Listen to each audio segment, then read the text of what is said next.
Welcome to our new blog. कैसे हैं आप सब? आई होप आप सब अच्छे होंगे। तो हमारे चेहरे पे बज गए हैं 12 क्योंकि बज रहा है 11।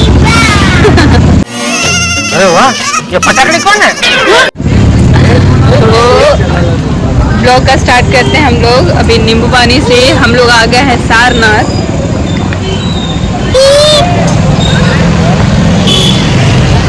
हे भगवान, ये क्या हो रहा है? मेहरबानी करके मुझे समझाइए, मेरी समझ में कुछ नहीं आ रहा है।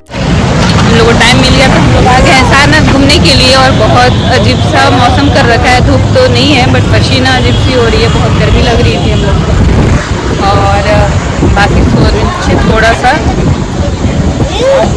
सेहत का ख्याल रखते हुए बॉडी हाइड्रेट करने के लिए हम लोग यहाँ पे नींबू पानी पी रहे हैं। तो आइए आप लोग पीजिए भाई, पुदीना पानी, नींबू पानी। और लल्ला पूरे पसीने से व्यस्त। हाय कर दो, हाय हाय हाय हाय। तो हम लोग इंटर अभी करेंगे, तो बाकी आप लोगों के साथ एक गाइड भी रखे हैं जो हम लोग को अच्छे से घुमा दे और यहाँ के बारे में बता दे।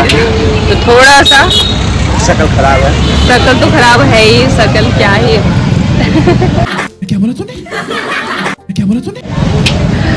तो मिलते हैं आपसे अंदर जाने के बाद। बाकी आप हमारे वीडियो में बने रहिएगा। गाइड के साथ हम लोग जाएंगे, जो जो बताएंगे आपके साथ शेयर करेंगे।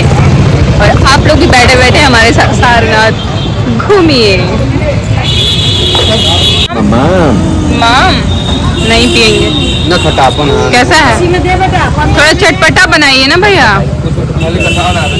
अच्छा है, पहली बार टेस्ट कर रहे हैं। और यहाँ हम लोग चाय भी ऑर्डर कर दिए हैं। चाय बना रही है आंटी, कुल्हड़ वाली चाय। कुल्हड़ वाली दे। तो आप कितने का दे रहे हो आप?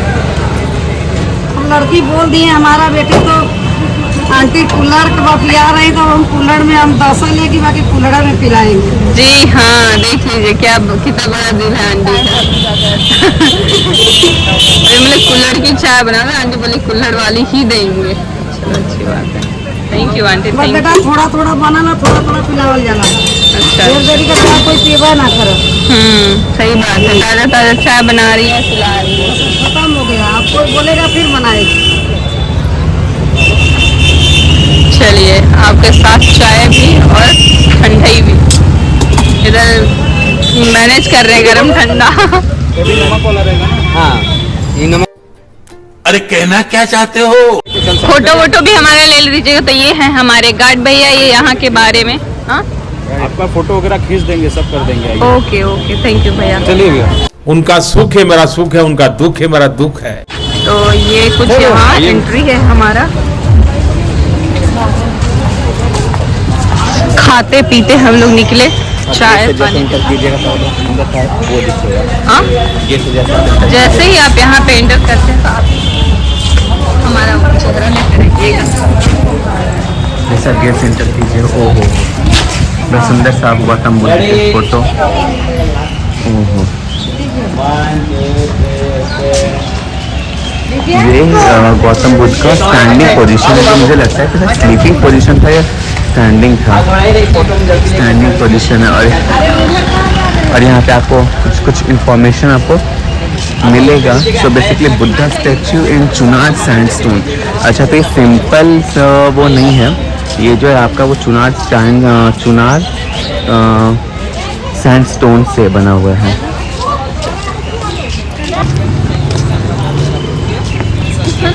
छोटा सा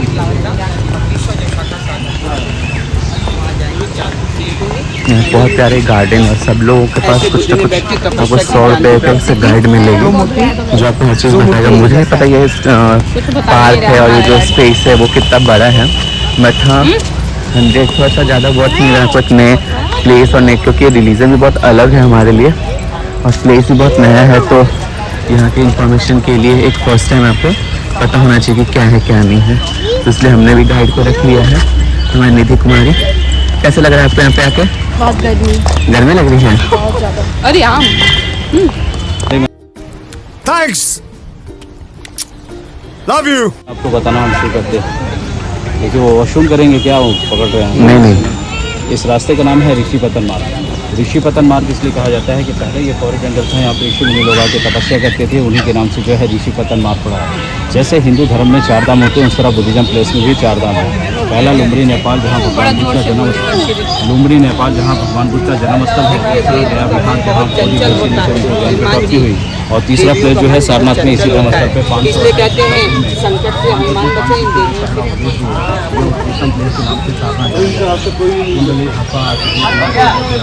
भगवान बुद्ध के 5 शिष्य। तो पहले के पूर्वज लोग ने सीमेंट के द्वारा स्टेचू का निर्माण इसलिए किया है कि पवित्र स्थल पे किसी का पैर स्पर्श ना पड़े, इसीलिए स्टेचू का निर्माण कर दिया गया। चौथा टेम्पल का निर्माण कर दिया गया और अंदर में जो प्रतिमा जो स्थापना है वो 9.5 फीट की है और सिंगल स्टोन पे बनाई गई है और बुद्ध के ऊपर गोल्डन पॉलिश का आकार दिया गया है। जैसा कि हमें बताया कि ये जो प्लेस है, इस प्लेस को उपदेशम करके कुछ बोला जाता है, जहाँ पे ये मान्यता है कि गौतम बुद्ध जी ने जो 5 वो थे उनके अनुयायी थे, उनको इसी स्थान पे ही उन्होंने उपदेश दिया था। तो जो ये रास्ता है, इस रास्ते को भी ये बहुत पवित्र माना जाता है इस वाले रिलीजन में। और उसके बाद जो इस प्लेस को, क्योंकि इस पेड़ के नीचे, इस प्लेस के पास ही वो अपना ध्यान करते थे और उन्होंने उपदेश दिया था। तो क्योंकि इस पेड़ को, क्योंकि इस प्लेस को किसी का लाल, किसी का पैर नहीं लगे, इसकी वजह से यहाँ पे इन्होंने बुद्ध का मूर्ति स्थापित कर दिया है। स्थापित करने के बाद आप इनके मुद्राओं को अगर देखेंगे तो ये मुद्रा जो है ये ऐसा कि हम आप लोगों को उपदेश प्रदान कर रहे हैं। इसके पीछे आप जो देखिए, ये जो पेड़ है ये पीपल का पेड़ है। ये पीपल का पेड़, ऐसे तो बहुत लोग पीपल का नॉर्मल पेड़ होता है, हर जगह मिलता है, बट ये पेड़ इसलिए बहुत इम्पोर्टेंट है क्योंकि ये श्रीलंका से लाकर 1939 में लगाया गया है यहाँ पे। इसका रीज़न ये बोला जा रहा है, बताया गया हमें कि ये जो पेड़ है, गौतम बुद्ध महर्षि जो वहाँ पे थे गया में, जो गया का बोधि वृक्ष है, वहाँ पे जब उनको भगवान को दीक्षा वो ज्ञान प्राप्त हुआ था, तो वहाँ पे जो बोधि वृक्ष है उसी पेड़ को वो वहाँ से लेकर गया श्रीलंका ले गया था। श्रीलंका के एक पेड़ से कट करके यहाँ पे लाके महारानी ने लगाया था। तो ये ऐसा कुछ बताया गया है। तो वो इस पेड़ का और इस स्थान का ये इतना इम्पोर्टेंट है। और गौतम बुद्ध सारनाथ जो है वो बुद्धिज़्म में एक बहुत ही इम्पॉर्टेंट प्लेस माना जाता है। जैसे हमारे लिए एक शक्तिपीठ होती है, चीज़ें होती है, वैसे ये प्लेस यहाँ के लिए बहुत इम्पॉर्टेंट बोला गया है। यहाँ पे थोड़ा सा फ़ोटो सेशन स्टार्ट करते हुए, गर्मी की वजह से और लाइटनिंग की वजह से कुछ ज़्यादा ही हमारा चेहरा भी ख़राब है और फिर चीज़ें भी ख़राब है। हमारा पार्ट यही होता है, बेस्ट पार्ट यही होता है, घर बाहर कहीं भी फ़ोटो लेना, तस्वीरें खींचना मुझे बहुत पसंद है गाइस।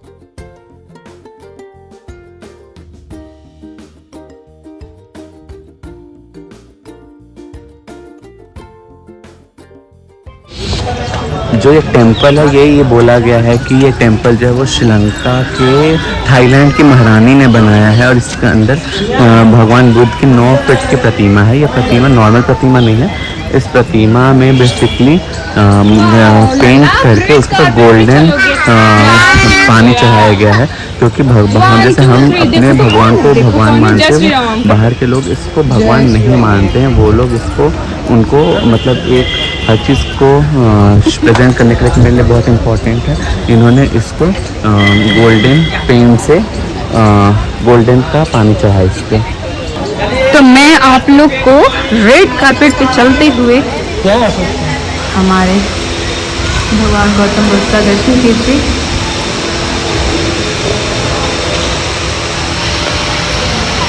ये 9 फीट का प्रतिमा है और यहाँ साइड में भी इस तरीके से, इधर है, इधर है।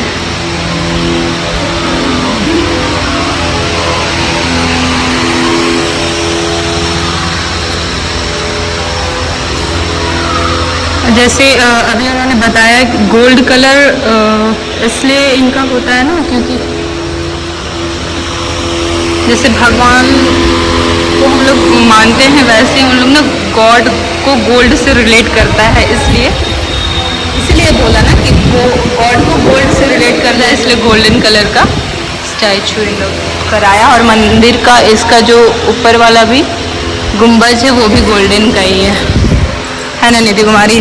चलो हम लोग थोड़ा से, और यहाँ पे हरा भरा इतना अच्छा ना, बहुत सुंदर लग रहा है। पार्क भी है और जगह जगह पे गौतम बुद्ध का प्रतिमा है। डिफरेंट क्या चीज़ में अलग अलग मुद्रा में अलग अलग प्रतिमा बहुत जगह है।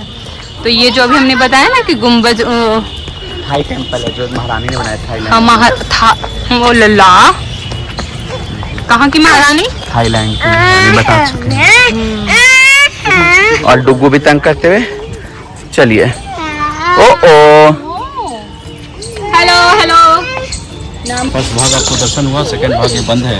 इसमें जैसे बर्मा, थाईलैंड, कोरिया, जापान के लोग आते हैं तो उनके लैंग्वेज में स्पीकिंग करके पूजा पाठ को संपन्न कराते हैं। ये पूजा याचना केंद्र बनाया गया। और थर्ड भाग जो है इसके बेसमेंट है, सीढ़ियों बनाया गया था जो तालिबानों ने चौक से तोड़ दिया सन 2001 में, और उसी का ये मॉडल करके हमारे यहाँ एक प्लेस पड़ता है मिर्जापुर चुनार, उसी जगह का यह सैन स्टोन है। और सन 2002 में कारशु हुआ, सन 2011 16 मार्च को ओपनिंग किया गया।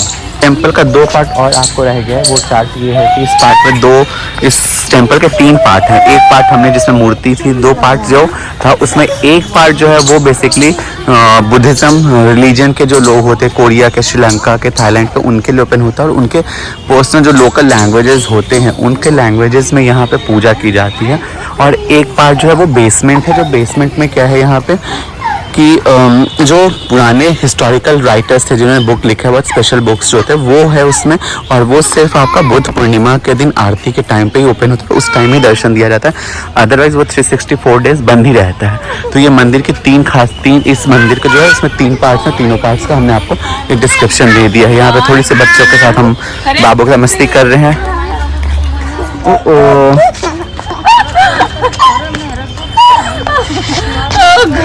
इसके पीछे हमें दिखेगा भगवान बुद्ध की एक स्टैचू जो स्टैंडिंग स्टैचू है। इसके बारे में ये कहा जा रहा है, मैं आपको थोड़ी देर में बताता हूँ जब मैं सामने से आपको इसको दिखाता हूँ। तो यहाँ पे बहुत प्यारे से लोटस बहुत प्यारे से हैं। इसमें लोटस बहुत खूबसूरत से हैं, बहुत प्यारे लग रहे हैं लोटस।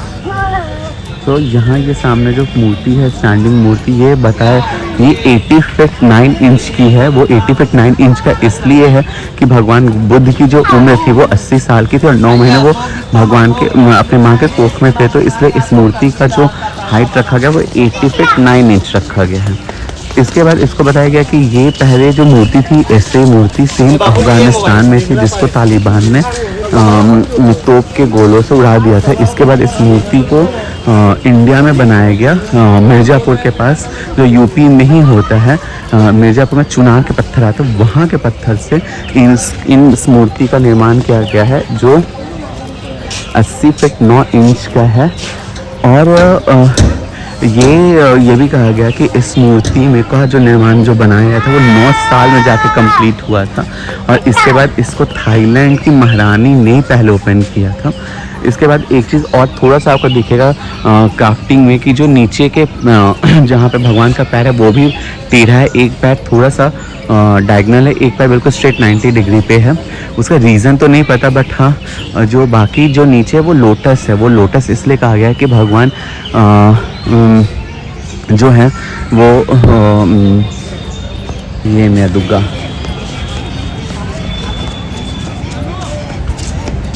जब भगवान का जन्म हो गया था तब इनकी माँ जो थी महामाया जी, उनकी डेथ हो गई थी 7 दिनों के अंदर। तो जो इनकी मौसी थी उन्होंने 7 कदम कुछ चले थे। तो 7 कदम चलने के बाद एक लोटस कमल का फूल निकला था। तो इसलिए भगवान का जो प्रतिमा है बुद्ध जी का, उसको लोटस पे ही बनाया गया है। उसके नीचे बहुत प्यारा सा भी एक भगवान बुद्ध की प्रतिमा है जो गोल्डन पानी चढ़ाया हुआ है उस पर। तो ये पूरा इसका जो है वो इतिहास।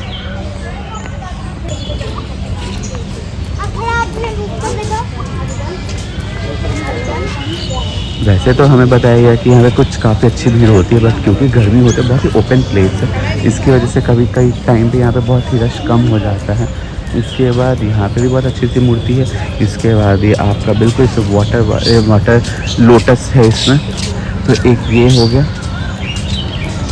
इसके बाद हम आपको नेक्स्ट प्लेस पे ले जाते हैं जो यहाँ पे ये है ये गौतम बुद्ध जी ध्यान में लीन है और यह शेषनाग ऊपर में, ये यहाँ कहा जाए कि जब भगवान गया नालंदा जिला में थे और वहाँ पे तप कर रहे थे तो बहुत ही बारिश हो रही, तो नालंदा बिहार में जो सांपों के लिए बहुत ही ज़्यादा फेमस है। तो यहाँ पे जब भगवान वो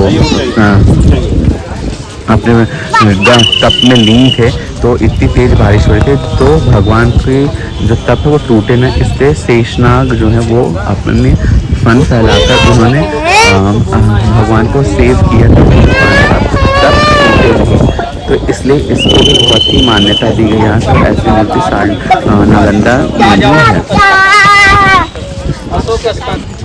इस वाले पार्क में बस कटहल का पेड़ है, कटहल के बारे में कुछ बता रहे हैं। ये देखिए कटहल। तो उनके लिए रहने का व्यवस्थित है, खाने पीने का। बेसिकली यहाँ पे थाई का गेस्ट हाउस है जो थाई के पीपल्स आते हैं, जो यहाँ बच्चे लोगों को पढ़ाते रेस्टोरेंट है, स्कूल है। और यहाँ पे एक अशोक स्तंभ भी है, सारनाथ का अशोक स्तंभ भी फेमस है, जितना मेरा हिस्ट्री रिकॉल हो रहा है।